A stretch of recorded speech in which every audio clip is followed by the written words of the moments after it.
All right, let's go. My opponent is white. He starts with the king's pawn. He plays e4. And I'll play the Sicilian defense with c5. Now, my favorite defense is actually the Caro-Kann defense, if you're used to following me. But here, I'm going to mix things up and play the Sicilian defense. And he plays knight a3. That's a pretty rare variation, but believe it or not, it exists. I've seen this variation before. But I don't remember at all what to play. But this move, which seems totally weird, with this knight coming to the edge, you have to be careful because the knight can sometimes get back into the game. For example, if I play moves like a 6 to prevent the knight from coming to b5, I'll have to be very careful of knight c4 and knights that can sometimes use the b6 square. So here I'm immediately looking at the d5 push. Pawn takes, queen takes back, since his knight is no longer there to come and chase me. And if he plays bishop c4, I could go and take the pawn on g2. So why not? All right, I'm going to play pawn d5. It also frees up my light-squared bishop. So queen takes back, and here I have to watch out for knight b5 with the fork on c7. I still have to be very careful about that. Knight on f3. Now he's threatening bishop c4. He also has knight b5, so he has quite a development advantage in this position. I think I'll play knight f6. I'll develop my knight like that. If he plays bishop c4, we might just head back home quietly by playing queen to d8. And if he plays knight b5, it'll be about the same. So there, he plays bishop c4. The queen doesn't really have a good square here. Apart from going back to d8, I don't really see a good square. Obviously, the c6 square isn't possible. Bishop b5 protected by the knight, I lose my queen. Maybe the d6 square, but if I go to d6, I'm exposed to knight b5 afterwards, so I'd rather go back to d8. He's going to perform castling. I might advance my pawn, and he'll have a development advantage. Note that I can't play bishop g4 to pin it because he could do bishop takes f7 check, king takes, and then play knight.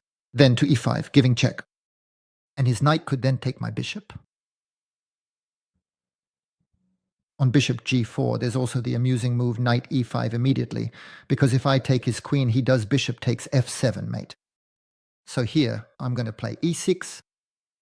I need to build up development, get my bishop out, and go secure my king with kingside castling. The pawn on e6 blocks my bishop, but there are other ways to get this bishop into play, notably by positioning it on the long white diagonal. He plays the pawn to d3. So here, probably bishop e7 or knight c6. Why not? I'll play bishop e7. I still want to be able to do castling very, very quickly in the position. He plays bishop f4. And you see his idea, it's to play knight b5, then knight c7 protected by the bishop, right? So I can play a6. Why not? I deprive the knight of the b5 square. In fact, I'm going to play it, a 6. The knight can still get back into the game via the c4 square. That would be a very good square for it. Then it can have the e5 square, or if my queen stops monitoring the b6 square, then it's dramatic because the knight could enter b6. He moves the bishop back to b3 to have this c4 square. And so now I'm even interested in the b5 push. And if at some point he plays d4, I can play c4 and trap his bishop. So I'm going to play the b5 push, which offers the b7 square to my bishop so it can position itself on the long white diagonal. And the b5 pawn, like the c5 pawn, are depriving the b3 bishop and the a3 knight of square.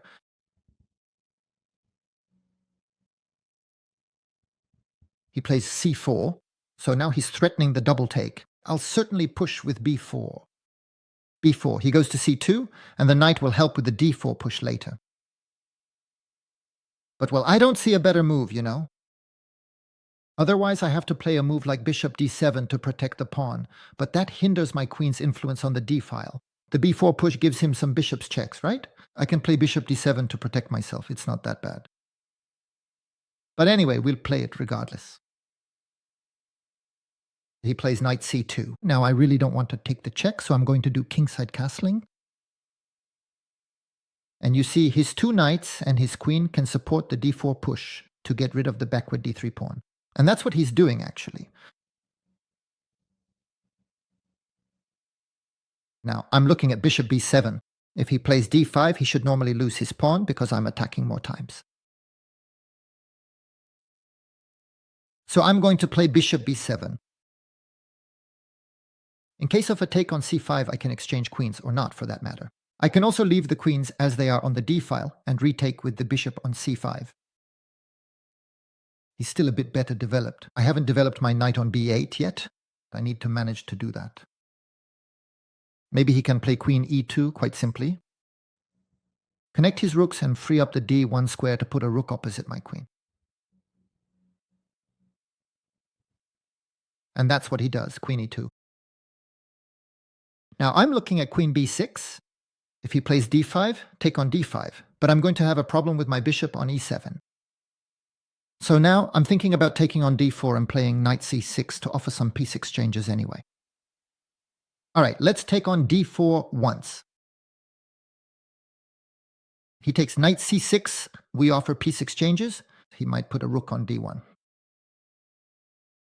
And if I play queen b6, maybe he'll play bishop e3, creating a face-off against my queen.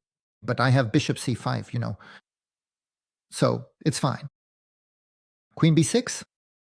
I'm also connecting my rook so they can contest the d-file. Now, I don't have an advantage in this position for now, but with black it's not easy to get an advantage, as you well know. I'm looking for the fork on e5.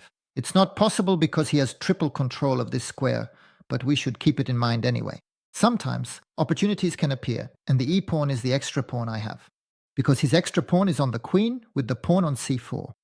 My extra pawn is in the center, and it's with the pawn on e6.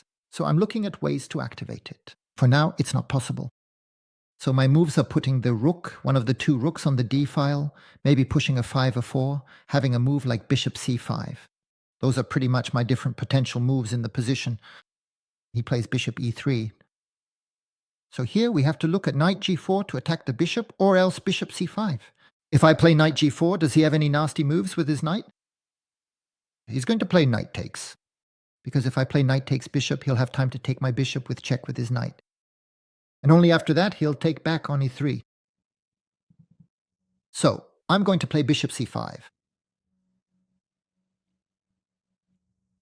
And I'm keeping in mind the move knight g4 to take away his dark square bishop.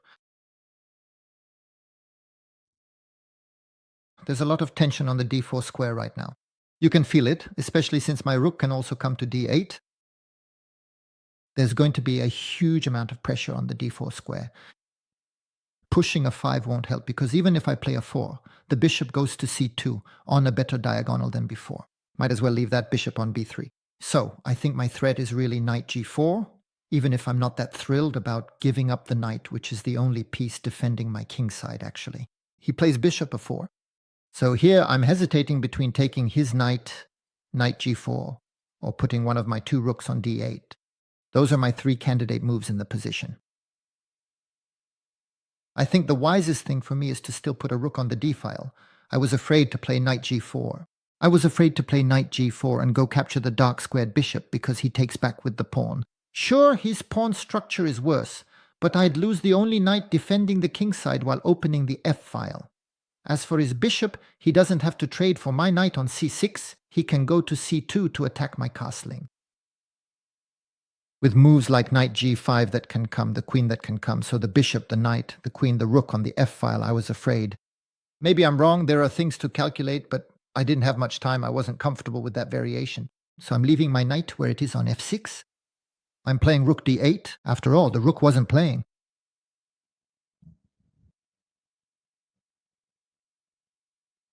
So here he takes on c6 and attacks my rook. So most likely queen takes knight. Otherwise, I'm also looking at rook takes rook. He can play knight e7 check. If I take back with the bishop, I lose my queen. And yeah, that knight e7 check, it really hurts actually. So it's not possible. I have to take his knight. So he trades on c5, I take back. And in this position nearing an endgame, it's not quite won yet because there are still many pieces on the board, but we're no longer in a piece-heavy middle game. There have been 3 piece trades after all. And in this position, I'm not very comfortable with the fact that my opponent has his majority on the queen side, 3 pawns against 2. And the passed pawn, the pawn on c4, which he can protect with b3. In return, I have the e-pawn, but for now, I'm not doing anything with my e-pawn. So it's in my interest to keep the queens on the board and always try to create threats against his king. For now, it's not possible, but I hope I'll have some opportunities a bit later. So here, on top of that, I can't even trade the rooks because rook takes, rook takes. He's the one with the file. I'm not even in a position to play rook d8. Maybe play queen c7 to prepare the trade of the rooks. Queen c7. I don't really need the rooks on the board, actually, and I can't keep them. The d-file is open. What I need to keep is the queen. That's very important. To always keep ways of finding either an attack against his king or perpetual checks. Because this c-pawn, this pawn on c4, this protected passed pawn, is a life insurance for him in the endgame. If we reach a king endgame, my king will be obsessed with blocking this c-pawn, which can't even attack my king, while his king can do whatever he wants. So here he plays h3, he creates a little escape square. I think I'll do the same thing. I'll play h6, I'll create one as well. Because even if the rooks are traded, there are still queens that have this potential to create back rank mates. So the queens must be relieved of monitoring the 8th rank as soon as the rooks are traded. So as soon as the rooks are traded, my queen needs to move near his king so that he's always monitoring the checks I could give. And I need to look at attacking his pawn on a 2, which is the base of his entire pawn structure, his entire pawn chain. So I'll have to play both against the king and against this pawn. For example, if rooks trade, I'd need a queen on f4 so the knight can reach e4, maybe c3 later, to pressure the a2 pawn, things like that. So he played the rook here, we're going to trade. Rook takes. Now, normally he'll take back with the rook and rook d8. We trade the rooks. After rook takes, queen takes, he can play queen d2, offering a trade while attacking the b4 pawn. My queen will certainly have to move to b6 to go and defend this pawn on b4. Maybe to f5. But he preferred to play king to f1. That means his knight can't move too much. Otherwise my queen gets into h2 and could bypass his king. So here I trade, and right now I'm looking at queen f4. Queen f4, what can he do to me? He can play queen d8 check, king h7.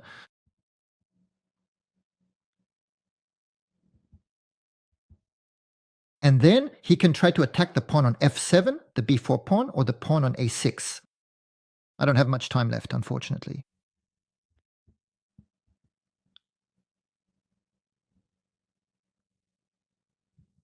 I'm also looking at knight to e4 for the c3 square I mentioned earlier. But even if I have the c3 square, if the pawn advances, I can't take if his queen puts pressure on my knight.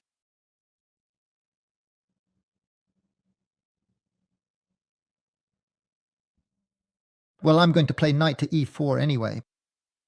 And after queen e1, knight c3, maybe the move a3 I can't take, or I'll lose the knight. I would have to play a5.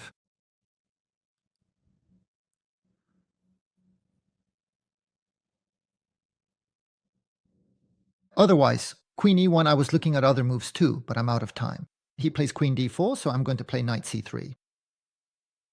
Or else knight g5, knight takes, pawn takes, and I might have threats to enter on the h-file later. Knight c3, a3, I'm going to have to play a5. No, I'm going to play knight g5. I don't have much time here. I'll try to give my queen the ability to enter on h2, to draw out his king, and try to weaken his king. Right now I'm playing to try and find a perpetual in reality. I know that I cannot win in this position. My goal is that he can't win either. But he plays knight e5. He's playing well. I might play f6. Does he have a check against me? He doesn't have a check against me. I want the knight to move so I can enter on h2 and find some checks against him. He goes to g4. He's stopping me from entering. h5. I don't have much time, but luckily there's an increment in the position. He goes to e3. I'll try to enter. But now the knight controls. So if I check, he can get out and I can't take the g2 pawn, but maybe I can go around the other side later.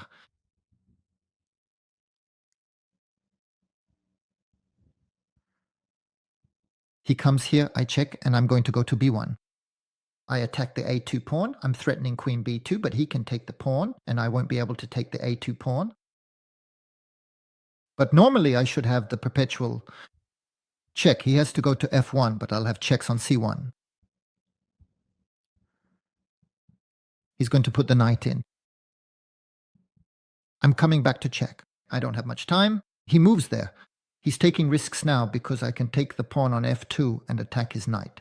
And his king is very weak now, you know. Now I can also win this. His king is weaker than mine. He plays queen b6. He's protecting. I'll take the pawn on a 2. That's something, but he can take the pawn on b4.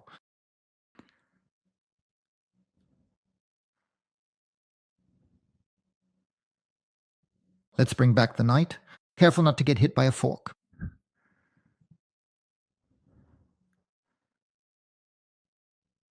He moves here. I'll give a check. He can't protect the knight. I'll be able to take the knight. And there, he's weakened his king too much.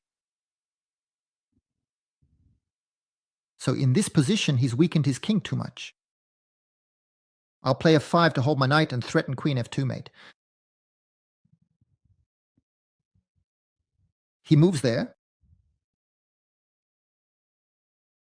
All right, I'll take the pawn on g2. I'm threatening queen g3. Queen g3 mate, because otherwise, if I'd checked right away, he'd have escaped. But here he manages to get out.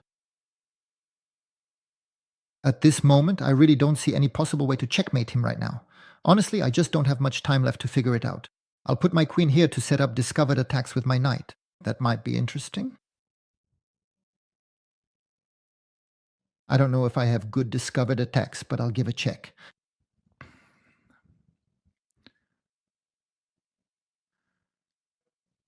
If he takes, then queen will be there. But if he doesn't take, I'll just advance my own f-pawn. I have a passed pawn as well, which is also quite strong.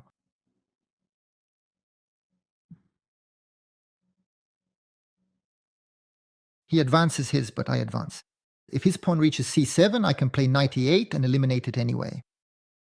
And there, knight e8 check. We'll eliminate his pawn and get ready to make a new queen. A new queen, he has no checks against me, and he resigns. So, as you can see, the chess.com analysis module gives me 88% accuracy versus 80 for my opponent, and a game rating of 2400 versus 2250 for my opponent. In the endgame, I didn't think I could do more than get a draw, but as you saw, he exposed his king a bit too much. He was a bit too greedy, and it turned against him. Well, I hope you found the game interesting. You can leave a thumbs up, comment, share the video, and support the channel. We'll meet again soon for new adventures on the chessboard. Goodbye, everyone.